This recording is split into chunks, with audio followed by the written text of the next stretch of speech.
দেশের উত্তর জনপদে যাচ্ছে এই ট্রেনটি।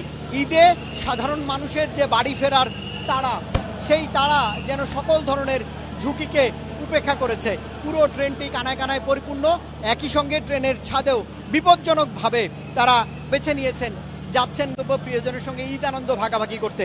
তবে যারা রেলওয়ে কর্তৃপক্ষ রাজধানীর প্রধান এই রেল স্টেশনে, তারা কিন্তু অনেক চেষ্টা করেছে, কিন্তু মানুষের বাড়তি চাপ তাদের এই চেষ্টাকে এক ধরনের বুড়ো আঙ্গুল দেখিয়েছে। এই যে মানুষ, তাদের সঙ্গে কথা বলবার চেষ্টা করেছি, তারা বলছেন যে টিকিট পেতে এক ধরনের ভোগান্তিতে পড়তে হয়েছে। অন্যদিকে ঈদের সময়টাতে যেহেতু মহাসড়কে বড় ধরনের যানজটের সংখ্যা থাকে, তাই জীবন বাজি রেখে হলেও এই উৎসবের সময়টাতে তারা এ ধরনের যাত্রায় উদ্বুদ্ধ হয়েছেন। এবং এই যে যাত্রা, এটি একতা এক্সপ্রেস, সেটি উত্তরের যে জনপদে যাচ্ছে। এই মানুষগুলো বাড়তি যাত্রী হয়েই সেখানে যাচ্ছেন। সাধারণ মানুষের সঙ্গে কথা বলবার চেষ্টা হয়েছে।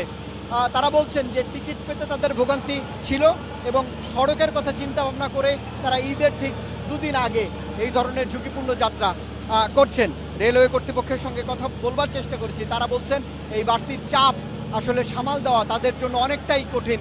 এবং পুরো ট্রেনে আমি উঠবার চেষ্টা করেছিলাম, পুরো ট্রেনের ভেতরে ধরনের ঠাঁই নেই এবং ক্যামেরা ফ্রেমে দেখা যাচ্ছে যেমনটা, পুরো ট্রেনে আসলে বাড়তি যাত্রী। এই দেশের প্রধান রেল স্টেশন, সেটি থেকেই এরকম বাড়তি যাত্রী হয়ে তারা ছুটে যাচ্ছেন প্রিয়জনের সঙ্গে ঈদ আনন্দ ভাগাভাগি করতে। আরেকটি বিষয় চোখে পড়বার মতো, আইন রক্ষাকারী বাহিনীর সদস্যদের যে তৎপরতা বা সতর্কতা, সেটি আসলে সাধারণ মানুষ কোনোভাবেই মানছেন না। রেলওয়ের যারা রয়েছেন তারা চেষ্টা করেছেন, সেই চেষ্টা পর্যন্তই সীমিত। বারবারই মাইকে সতর্কবার্তা দেওয়া হচ্ছে যে বাড়তি যাত্রী হয়ে তারা যেন ট্রেনে না যান, কিন্তু আসলে যারা যাচ্ছেন তারা কারো কথাই তেমনভাবে শুনছেন না।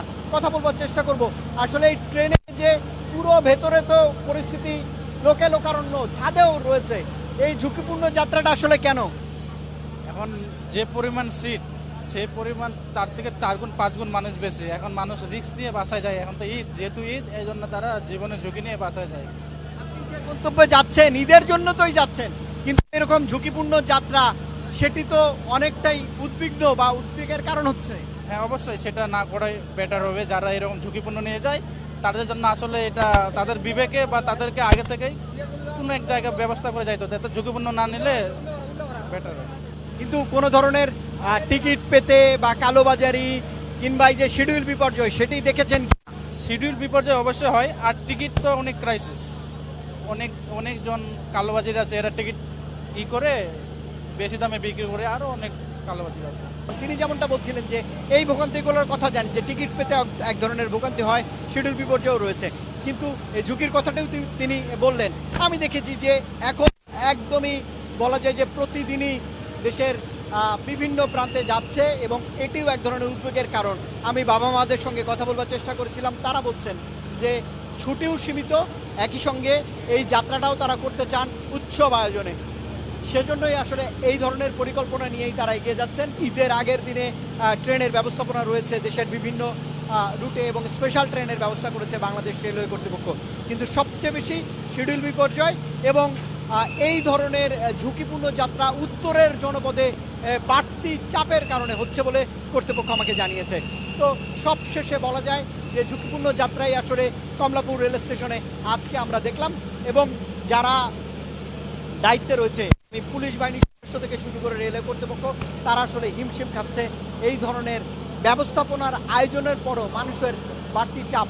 এই ট্রেনটি কিন্তু ছাড়বার কথা ছিল ঠিক এখন থেকে আরও 30 মিনিট আগে, সেটি প্ল্যাটফর্মের ঠায় দাঁড়িয়ে রয়েছে এবং এখনও মানুষ আসছেন এই ট্রেনটির জন্য। কিছুক্ষণ আগে জামালপুরের একটি ট্রেন ছেড়ে গিয়েছে, অনেককেই আমি দেখেছি ট্রেনের প্রতিটি দরজা বন্ধ করে দেবার পরেও যারা টিকিট কেটেছেন তারা ভিড় করেছেন ট্রেনটি ছাড়বার আগ মুহূর্তেও।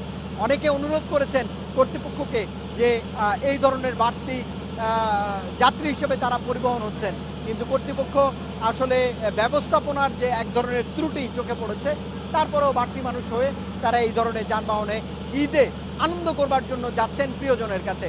তো এই ছিল এখন পর্যন্ত সবশেষ পরিস্থিতি।